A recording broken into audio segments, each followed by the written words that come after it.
नमस्ते and welcome to this exciting episode of psychology debunking mythology.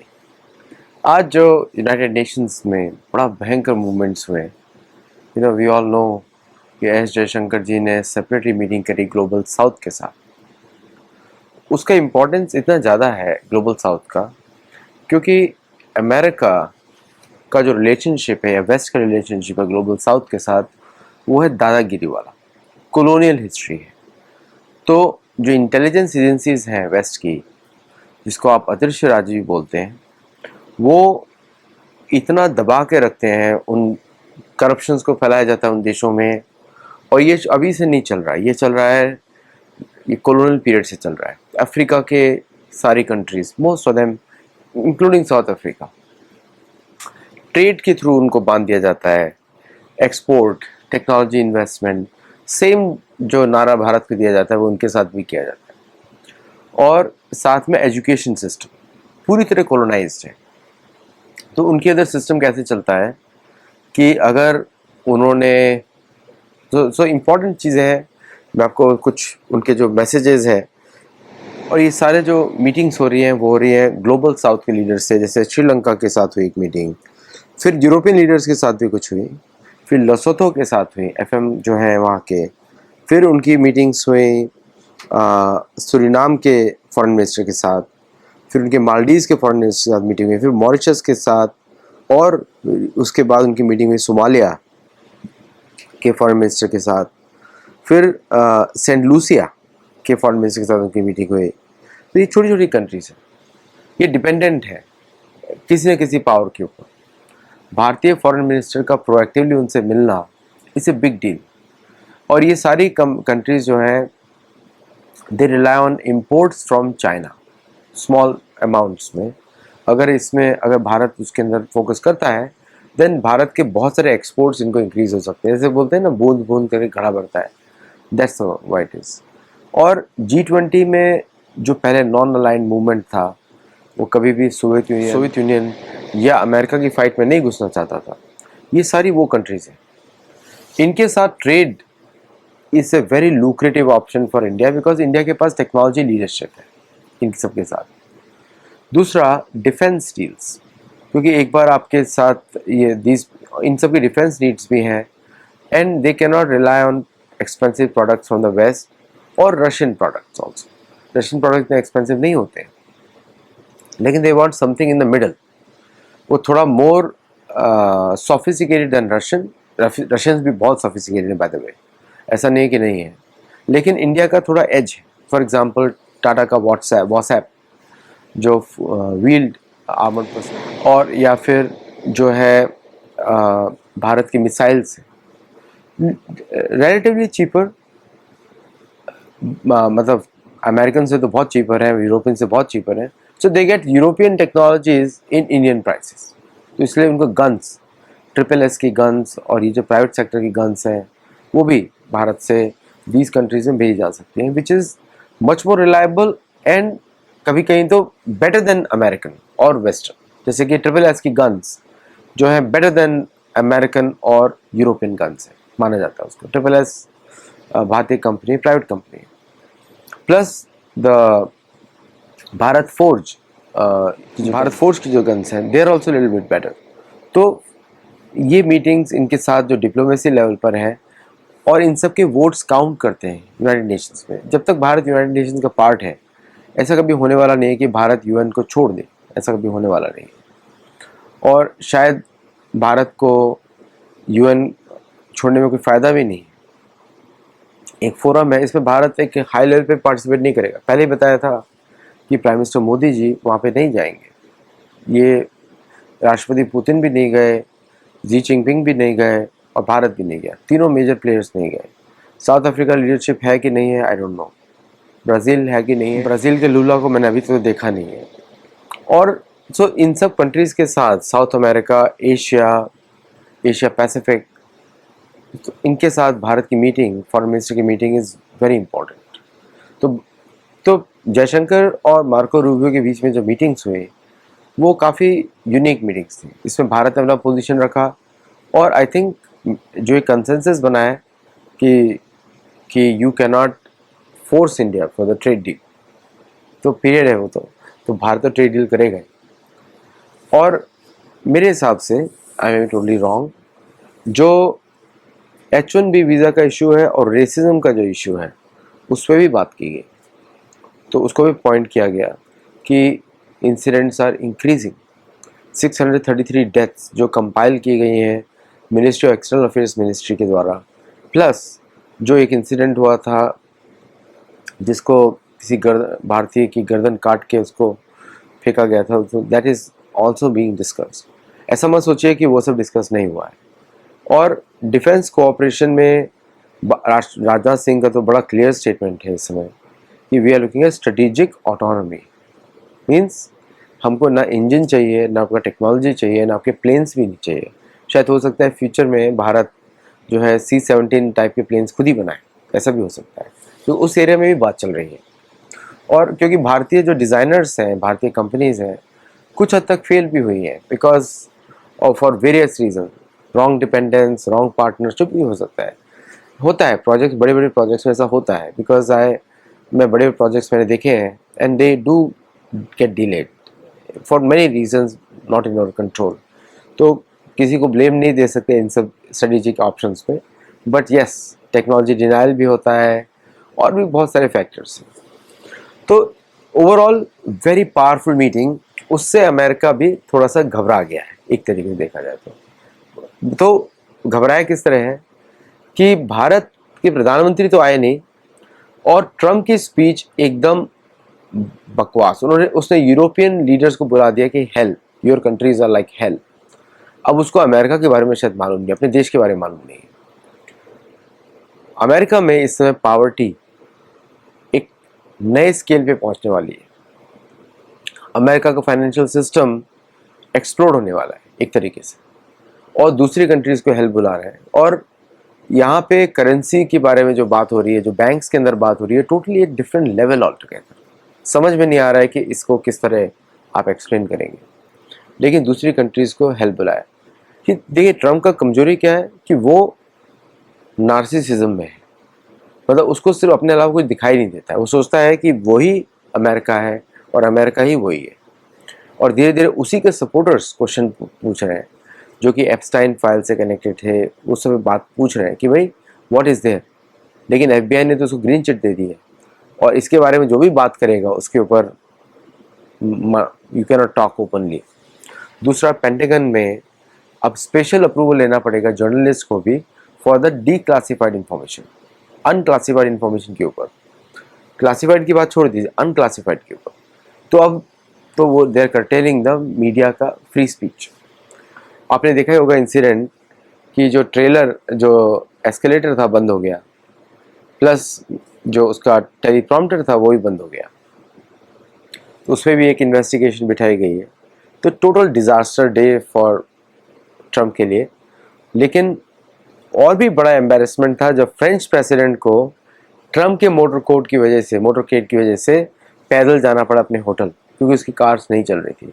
It was a big security hazard for French president.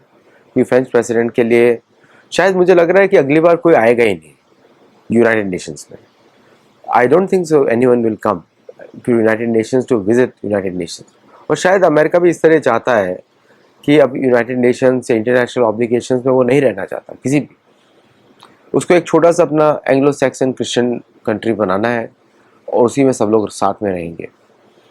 अभी नया statistics आया है कि white Anglo Saxon Protestant जो population है वो भी बची है 52% ऑफ द अमेरिकन पॉपुलेशन, और जो दूसरे वाइट्स हैं, जो कैथोलिक्स हैं, उनकी पॉपुलेशन अराउंड 39%, और बाकी लोग बाकी रिलीजन्स हैं।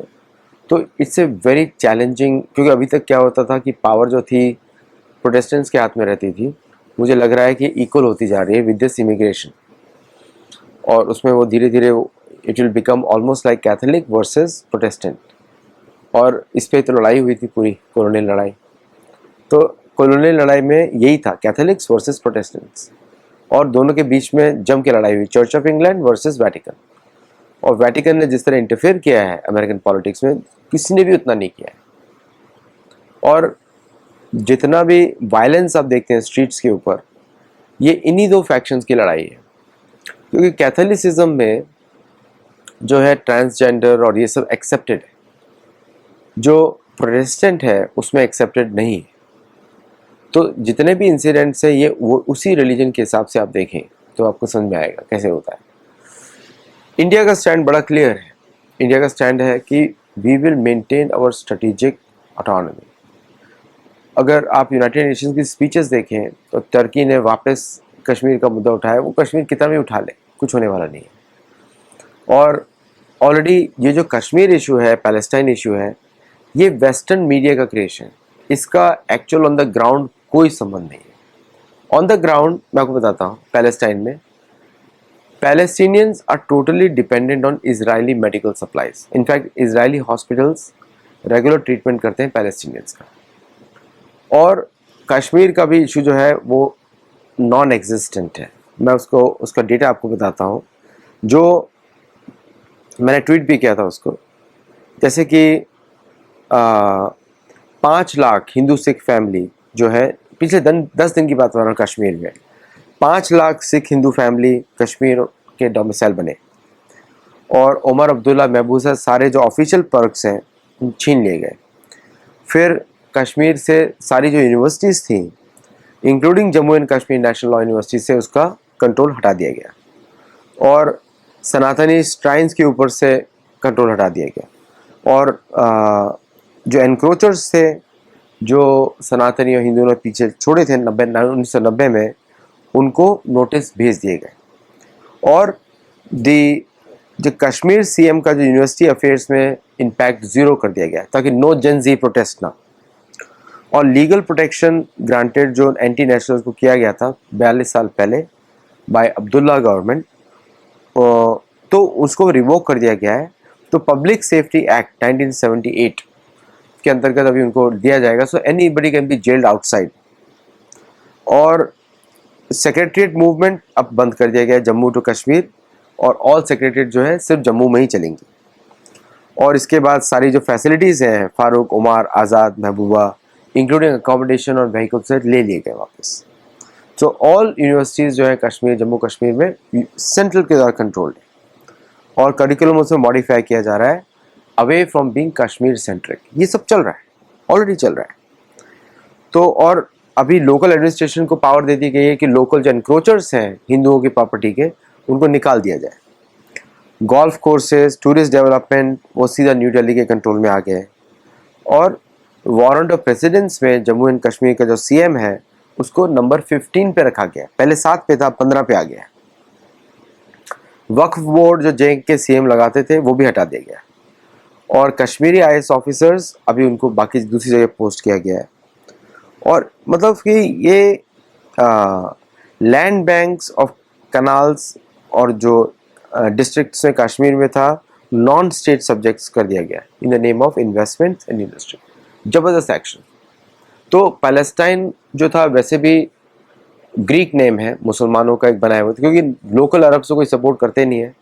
तो the only where the Palestine issue is left is in United Nations and in western countries, मतलब यूनिवर्सिटीज़ में, वेस्टर्न अमेरिकन यूनिवर्सिटीज़ में है, यूरोपियन यूनिवर्सिटीज़ में, बाकी कहीं और नहीं। और इन लोग ये राइट जीवी होते हैं, ये कभी भी राइट्स करते रहेंगे, ये कहीं पे भी जाएंगे राइट्स करेंगे। तो ये एक्शंस कश्मीर में भी ले लिए गए हैं। तो कश्मीर का इशू भी सिर्फ वेस्टर्न और मुसलमान उम्मा के उधर ही है, बाकी कहीं रियलिटी में है नहीं, ऑन द ग्राउंड कोई इशू नहीं है।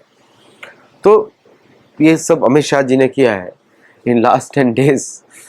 तो इसीलिए मैंने लिखा कि जो पैलेस्टाइन और कश्मीर का जो इशू है, जो वेस्टर्न अदृश्य राज चला रहा था, एजेंसीज मतलब, वो already that issue is going to remain in the west. वो उसका भारत से कोई संबंध नहीं, या इजराइल से भी कोई संबंध नहीं। उधर आज एक और इंसिडेंट हुआ जहाँ पे गाजा पे रिकंस्ट्रक्शन की बात हो रही थी सिक्योरिटी काउंसिल के उसमें वोट में। 14 कंट्रीज थी, 15 कंट्रीज एक चेयरमैन। और उसमें जब वोटिंग हुआ 14 countries voted for the resolution. एक कंट्री ने अपोज किया, वो था अमेरिका। यह है पावर ऑफ वोट। तो America did not vote for it, उसको वीटो कर दिया। तो उससे क्या हुआ, तो अब बाकी कंट्रीज कुछ कर ही नहीं सकती। This shows how the United Nations is failed. मैं वैसे भी नहीं चाहता हूँ कि गाजा में तो वैसे भी what kind of people are there, अभी उस पर ज़्यादा हम बात ही नहीं कर सकते उसके ऊपर तो, बट जनरली उसको वीटो कर दिया अमेरिका ने फॉर इजराइल। और भी बहुत सारे जो इंसिडेंट्स हुए, जैसे कि जो प्रेसिडेंट ट्रम्प की स्पीच है उस पर लिटरली भारत पे और पाकिस्तान पे उन्होंने वापस आक्रमण किया, बोला कि मैंने पीस कराई थी, मेरे बिना पीस होती नहीं। So again colonial mindset, colonial approach कि मैं ढीठ होकर बोलता रहूँगा बोलता रहूँगा बोलता रहूँगा, I don't care about the sensitivity of 1.4 billion people. मेरे हिसाब से तो क्वाड का मीटिंग ही कैंसिल कर देना चाहिए, पर ऐसा होगा नहीं। प्रेसिडेंट ट्रम्प आएंगे क्योंकि आना है उनको, and he wants to come and see, उस मीटिंग में पार्टिसिपेट करेंगे भारत में आके, but literally Quad is dead. Quad का आगे कोई मुझे फ्यूचर दिखाई नहीं देता है, और इसीलिए अमेरिका जो है is preparing Japan to be more active member of Quad, जो कि उसको चाहिए, विलिंग पार्टनर चाहिए। और जापान के बारे में आपको स्टोरी मालूम ही है कि इवन दो जापान में स्वाभिमान है, लेकिन they are not willing to part, मतलब वो डिसीजन नहीं ले पा रहे हैं, एंड दैट्स अ प्रॉब्लम। अगर आप ठीक से उसको स्टडी करें तो द जापानीज कल्चर जो है वो बहुत डिग्रेड हुआ है in the last since 1945 because of American control, और उसकी वजह से शिंतो जो है लेस प्रोमिनेंट हो गया है। तो Japanese forces are not as fighting fit जो वर्ल्ड वॉर 2 के समय में थी। तो जापानीज का जो इंटरनल सोसाइटी है वो अमेरिकन ऑक्यूपेशन से तंग आ चुका है, और वो चाहते हैं कि इंडिया के साथ मोर क्लोजली अलाइंड हो, बट बिकॉज उनको अभी रशिया से भी थ्रेट है, India and Russia are close friends, तो वो कहीं ना कहीं पे भारत को अपोज करते रहेंगे, and they will keep on opposing, जहाँ भी उनको मौका मिलेगा दे कीप अपोजिंग। तो it's a very dicey situation. तो इसलिए मुझे लगता नहीं कि Japan can freely act, even though Bharat के रिलेशन तो बहुत ही क्लोज हैं culturally, religiously, and also on the military side also very close relations with Japan, लेकिन फिर भी वो क्लोजनेस नहीं दिखेगा इन द नियर फ्यूचर और इन द फ्यूचर। अगर मैं अब पाकिस्तान की बात करूं तो पाकिस्तान की मुलाकात होती है ट्रम्प के साथ, प्राइम मिनिस्टर की, और it was a funny meeting on the side line. जब ट्रम्प जा रहे हैं, जैसे कि कोई भागता है और पाकिस्तान आता है, क्योंकि Pakistan is a perfect colony. वो अभी अमेरिकन कॉलोनी है, कभी इस्लाम की कॉलोनी है और इस्लामिज्म की कॉलोनी है, वो चाइनीज़ कॉलोनी है, मतलब कहीं का भी नहीं है। It is an colony on all sides. तो it's a very, you can say कि पाकिस्तान का फ्यूचर तो सबको मालूम ही है क्या होने वाला है। तो एक नई तैयारी चल रही है जिसमें पाकिस्तान का ब्रेकअप को डिसाइड किया जाएगा कि पाकिस्तान को किस तरह तोड़ा जा सकता है, या बांग्लादेश को किस तरह कुछ पार्ट्स उसके भारत में आ सकते हैं, या पूरा ही बांग्लादेश भारत में आ सकता है। इस बात पे भी शायद डिस्कशन मुझे लग रहा है हो रहा है, आई एम नॉट श्योर, लेकिन ऐसा लग रहा है मुझे। उसमें आपको 5-10 साल लगेंगे जब ये होगा, बट मुझे ऐसा लग रहा है कि many parts of Bangladesh are being discuss, मुझे ऐसा लग रहा है।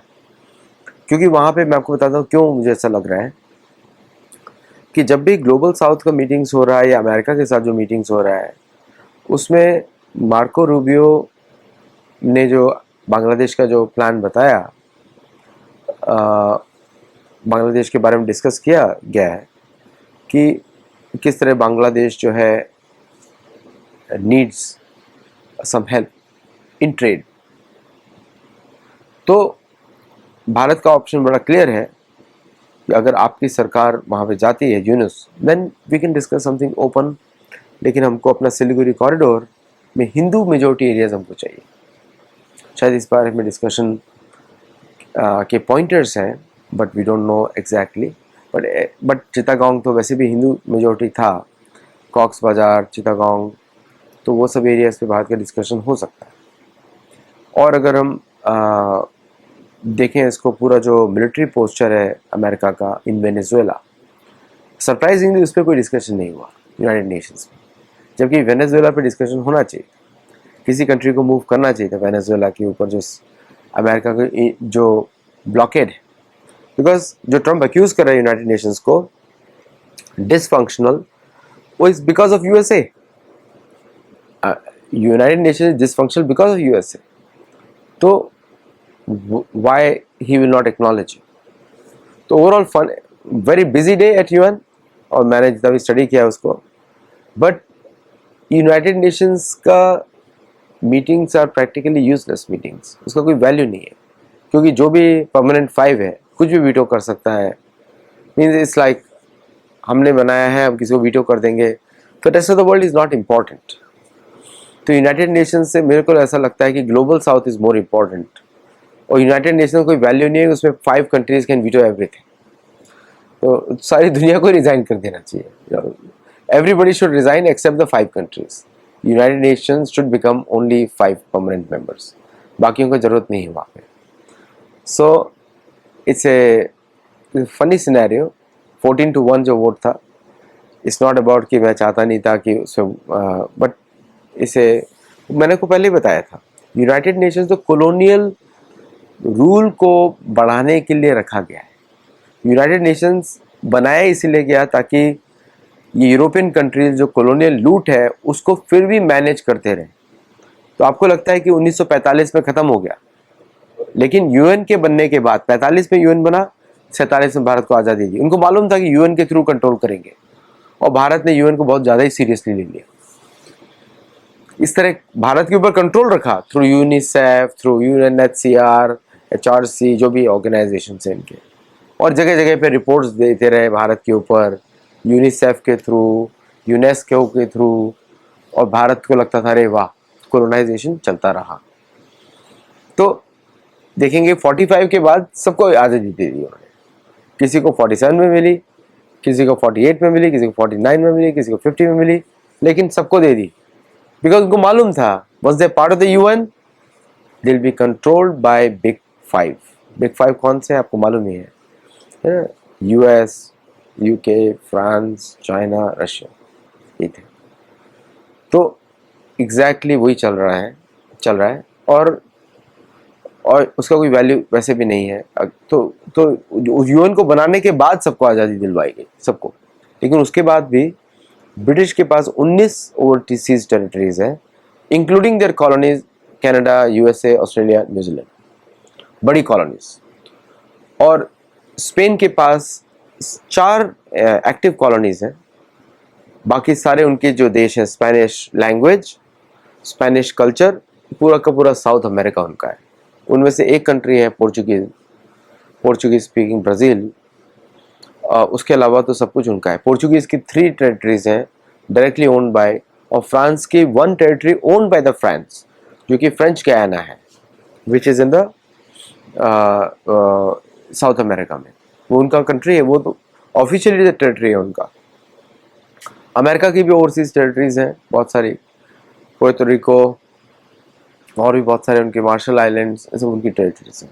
पैसिफिक में है उनकी कुछ टेरिटरीज, फ्रेंच ने भी कुछ, इंडियन ओशन में उनकी टेरिटरीज हैं कुछ, उनकी टेरिटरीज अभी भी जो है सदर्न इंडियन ओशन में है, कुछ उनकी टेरिटरीज अभी भी जो है फ्रेंच की पैसिफिक में भी हैं। So all these are still going on, ऐसा नहीं कुछ ख़त्म हो गया। प्लस फ्रेंच जहाँ भी बोली जाती है, जहाँ पे फ्रैंक को अभी एक्सेप्ट किया जाता है, so all those are in Africa. तो यूनाइटेड नेशंस का वैसे भी कोई मतलब नहीं। सो आई थिंक अगर कंट्रोल और डिलीट होता यूनाइटेड नेशंस के लिए, तो डिलीट कर देने का कोई रेलेवेंस नहीं है, कोई इंपॉर्टेंस नहीं है। एंड मेरे हिसाब से जस्ट जो 5 परमानेंट मेंबर्स हैं, except 5 permanent members, everybody should resign. There is no value or meaning of United Nations. तो this is what UN is all about. तो ग्लोबल साउथ का मुझे ज़्यादा फ्यूचर दिखाई देता है if we have a global south secretariat. BRICS का has a better future, they should be BRICS secretariat, they should have a BRICS headquarters, officially होना चाहिए, and then it should be renamed as something else as global south headquarters, और GSO, GH ऐसा कुछ बनाना चाहिए, because that's how it's going to happen. और मेरे हिसाब से एक धार्मिक अकॉर्ड होने चाहिए, या धार्मिक यूनिटी या धार्मिक सिस्टम होना चाहिए जो कि धर्म बेस्ड कंट्रीज, उसमें इंडिजिनस कंट्रीज को भी, indigenous religions, indigenous native people, they all should find representation. जैसे कि अमेरिका का अपाचे नेशन या होपी ट्राइब या फिर अदर ऑर्गेनाइजेशन जो नेटिव इंडिजिनस पॉपुलेशन है, they should be part of the global south. तब ग्लोबल साउथ का वैल्यू और भी बढ़ जाएगा। तो ये है मेरे inputs and thank you all very much. Navratri चल रहे हैं, thank you very much. I hope you are celebrating it and do celebrate Navratri, और मेरी तरफ से आपको शुभकामनाएं। और हम लोग कल मिलेंगे एक दूसरे शो में। नमस्ते, जय जगन्नाथ।